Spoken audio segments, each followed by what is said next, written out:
Hola hermanos patrulleros, estamos desde aquí de Chile queriendo hacer una invitación para ustedes. Este fin de año, en diciembre, necesitamos que vengan y puedan darles una palabra a todos los niños de nuestra capital, Santiago. Vamos a ir a hospitales, vamos a ir a orfanatos y también en las afueras de nuestra iglesia necesitamos darle una palabra a esos niños que son de bajos recursos y que están en riesgo social.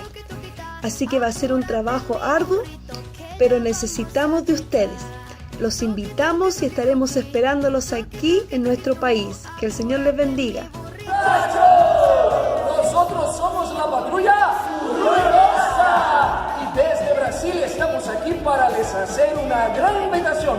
El 1 de diciembre nosotros estaremos en Santiago de Chile para presentar el gran espectáculo La Patrulla Ruidosa en contra de la desobediencia y esperamos por ustedes. ¡Hasta la vista, baby! ¡Atención a todos los patrulleros ruidosos de Brasil! Necesitamos su ayuda urgentemente porque los niños de Chile se están portando pésimo. No hacen caso en el colegio, no le hacen caso a los papás. ¿Qué podemos hacer? ¡Ayuda! ¡Es una emergencia! ¡Por favor, ayúdenos! ¡Hola muchachos de Santiago!